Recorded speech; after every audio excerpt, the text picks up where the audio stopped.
Hello YouTube, my name is Tyler and this is my second week of November reading vlog. So I do think I talked about the books I was carrying over into this week in my last vlog, so if you're curious about that, go watch the end of that vlog. However, I did just finish a book. So I finished listening to The Dawn of Everything, A New History of Humanity by David Graeber and David Wengrow. This book was so friggin' long. It is 24 hours long.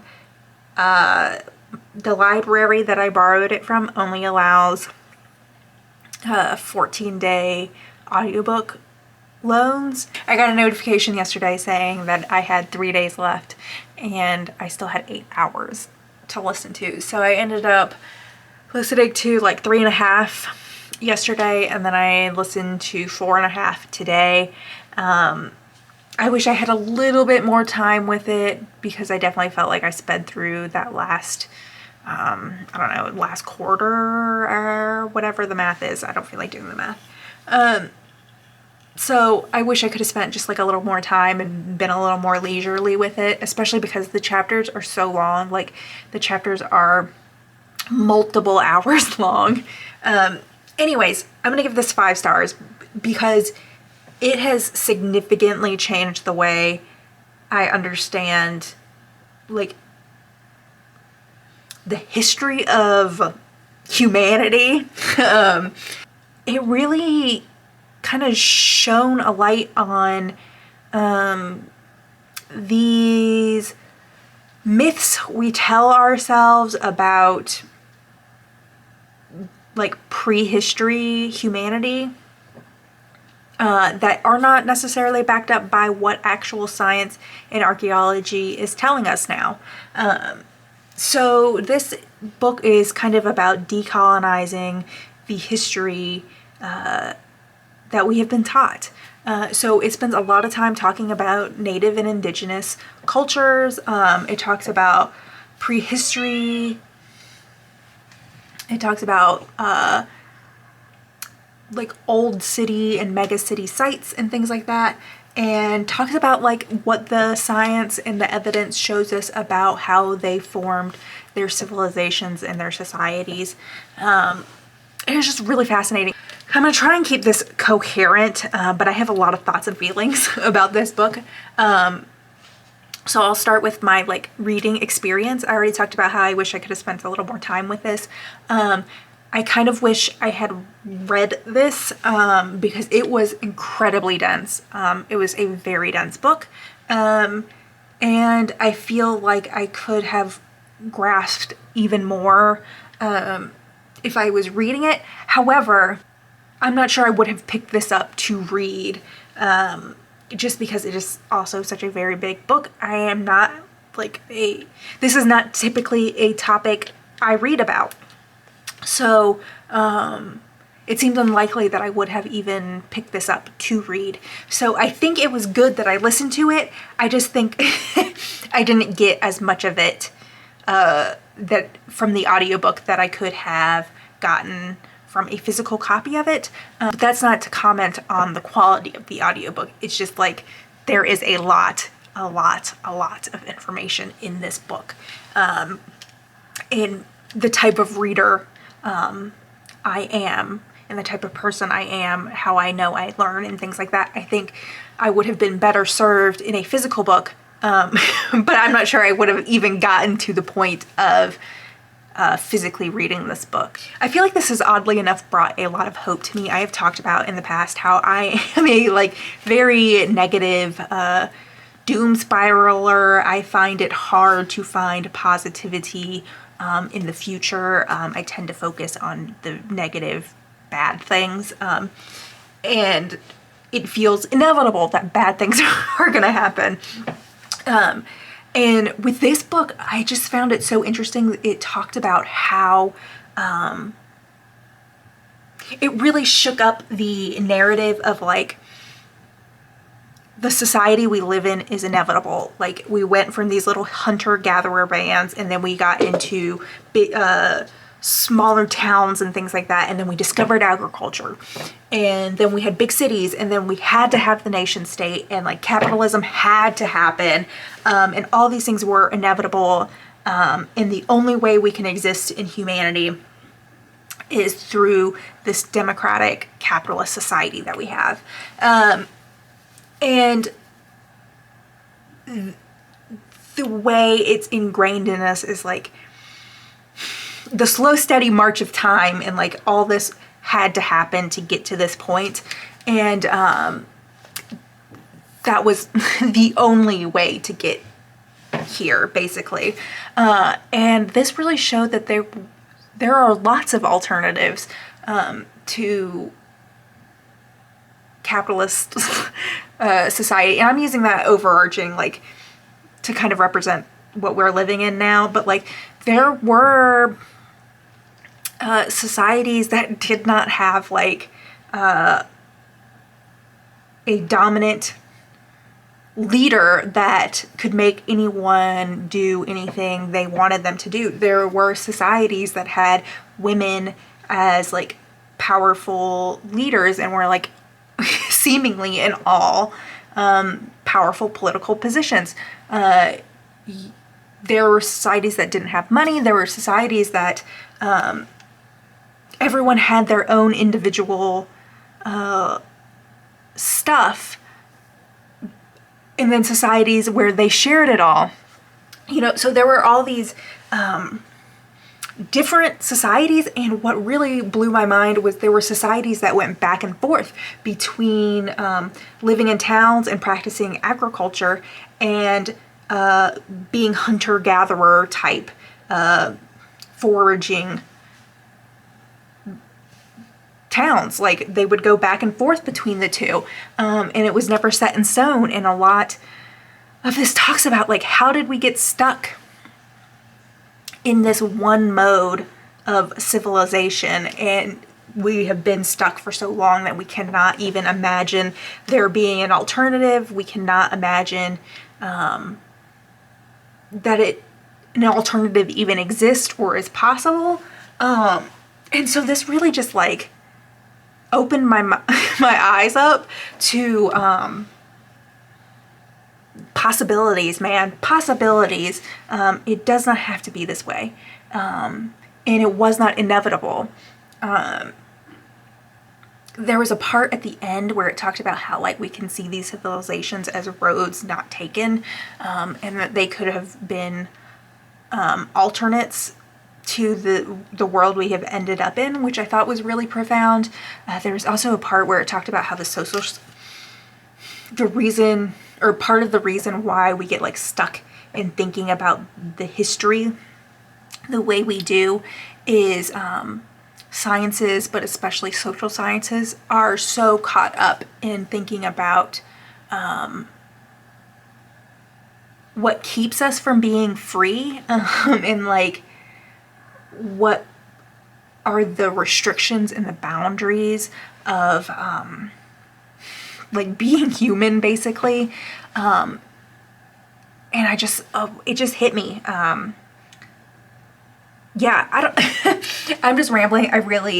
This book was 5 stars, great read. I really recommend it.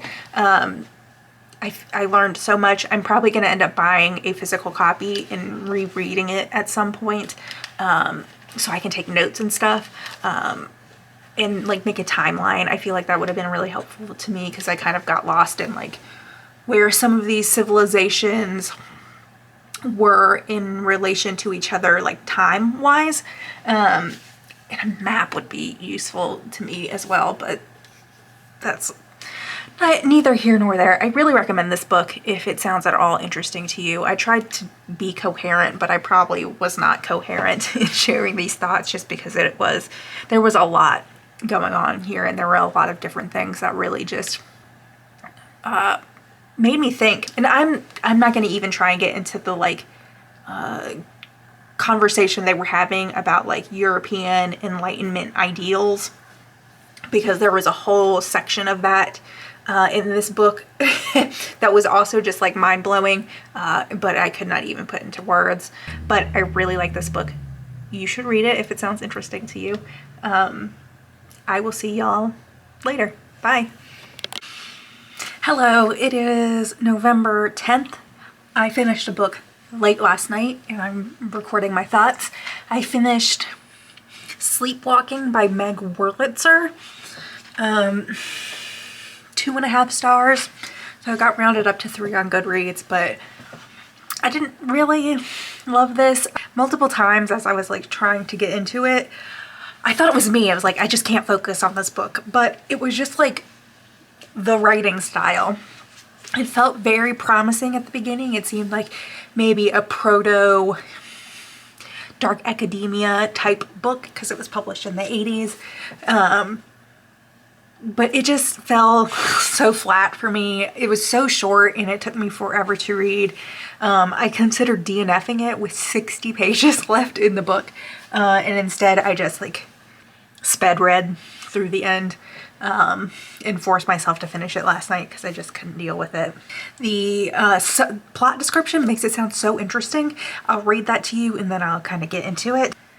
A story of 3 college students' shared fascination with poetry and death and how one of them must face difficult truths in order to leave her obsession behind.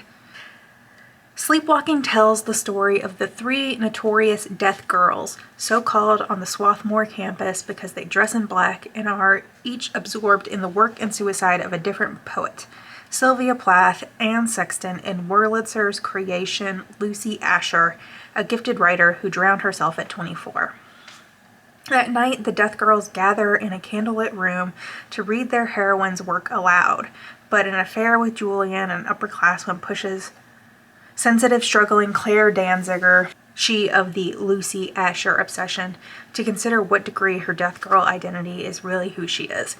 As she grapples with her feelings for Julian, her own understanding of herself and her past begins to shift uncomfortably and even disturbingly. Finally, Claire takes drastic measures to confront the facts about herself that she has been avoiding for years.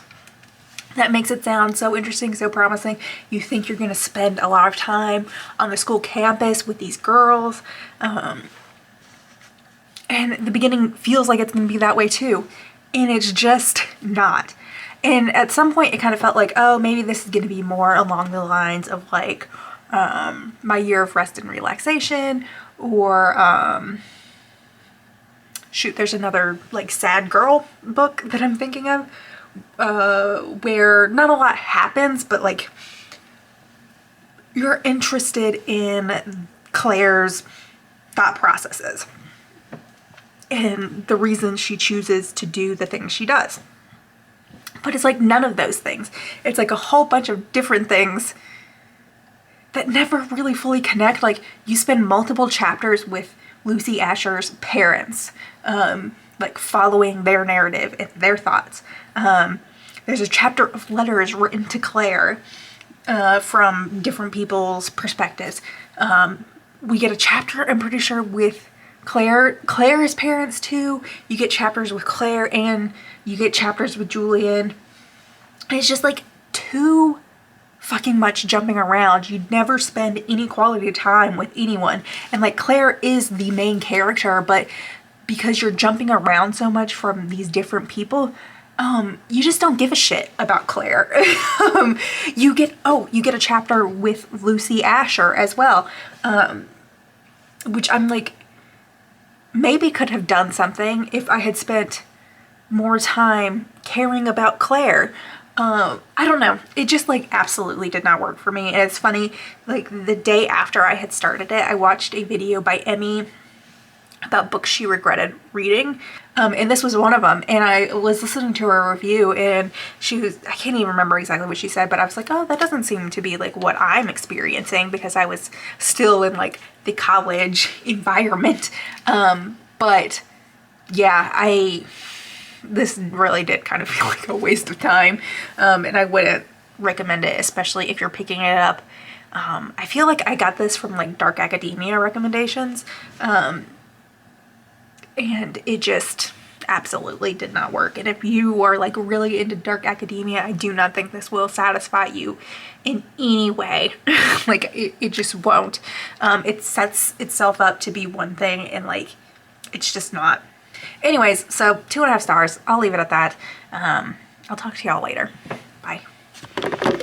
Hi, it is November 14th, and I am here to talk about a book I finished, but also close out the vlog. So, I just finished listening to The Three Body Problem by Chesson Liu. I had attempted to read this a few months back and was having a hard time focusing on it, and so I put the audiobook on hold, and it took a couple months for it to check out to me. I've been listening to it for a couple days, but I've spent the last 2 days really focusing on it because I wanted to finish it in this vlog. Unfortunately, this was not a win for me. I know people love this. I did not love this. I'm gonna give it 2 stars. Like, it wasn't absolutely miserable. I do think I would have DNF'd this if I was reading it, like truly DNF'd it, if I had tried to read it physically for a second time.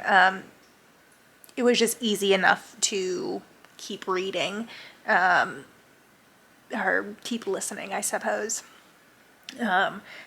So that was my rating. I'm probably going to have a little bit of spoilers in here, so if you want to skip, I'll put a timestamp to where I talk about my closing thoughts on the books I read this week. But I might get into spoiler territory here. So, I don't know, like the first half was fine. I was kind of like, where is this going? Like, I kept expecting some big twist, and I was told, like, do not read the plot description. Just read the book because that will spoil it for you. So I didn't read it, but, like, I guess what the twist was supposed to be was not very surprising to me. I don't know. And, like, the big reveal doesn't come until like 70% into this 12-hour audiobook. I feel like I just wasted 12 hours, if I'm being honest. So the things keeping it from being like 1 star are the fact that I did think the audiobook was pretty listenable. So like it wasn't torturous to listen to. Also, parts of it take place during the Cultural Revolution in China. And so I found some of the like Cold War stuff that was going on to be really interesting. I have been learning a lot more about the Cold War recently. And I think I've talked about the Cold War channel on here before. It's one of the YouTube channels I'm subscribed to. So I found those little bits and pieces to be interesting. But the science of this was so fucking dense. I kind of feel like I understand how when The Martian came out and everyone was talking about how much they loved it, and then the people that didn't like it, like, they kept talking, a lot of the people I know anyways talked about like how the science was, there was just like too much, it was too dense, like it was just walls of text. And I didn't have that problem when I read The Martian, but that's how I felt listening to this. It was just so much, and just so, I don't know, it was just so dry. I didn't get any of the characters, any of their motivations. And then the 3-body video game chapters, I almost considered DNFing the audiobook every time I had to listen to one of those chapters. I hated those chapters in that world. And so that ended up making the end of the book not satisfying in any way, because so much of it is based on that society and world. And I just like, I hated it. I did not like it. And in the grand scheme of things, I feel like every time I read a first contact story, I just end up feeling like I liked the Themis Files better. The 3rd book of that series is not my favorite, but the first 2 of those books I just absolutely love. It's like the perfect book for me, and it's also written in like interviews and things, which I love. So yeah, this was just so long, so dry, so unsatisfying. I didn't find anything intriguing or like heart racing. Like there was nothing in here that made me want to keep reading. So yeah, so it was just like all around pretty unsatisfying for me. So that was my thoughts on the three body problem. So I've read 3 books this week. I guess Three Body Problem is the worst because I give that 2 stars. The other ones I read were The Dawn of Everything by David Graeber and David Wengrow. That was my favorite book of the week. And the middle one was Sleepwalking by Meg Wurlitzer, but that was a 2.5. So like that also wasn't all that great. It's just winding up to be kind of a slow reading month this month. I am reading a couple different things right now. I'm still reading the book by Julia Shaw. I finally started the 2nd volume of Dementia 21. I started the Basic 8 because I always tend to read this in November. And I'm just reading this in bits and pieces. American Psycho also checked out to me, and I've read like a paragraph of it. This has been on hold for a while, and I was hoping I would get to read it in October, but the hold was not available by then. So I went ahead and checked it out now because I knew I was finishing the audiobook soon. So yeah, those are the things I'm currently reading. I will talk to y'all next week. Bye.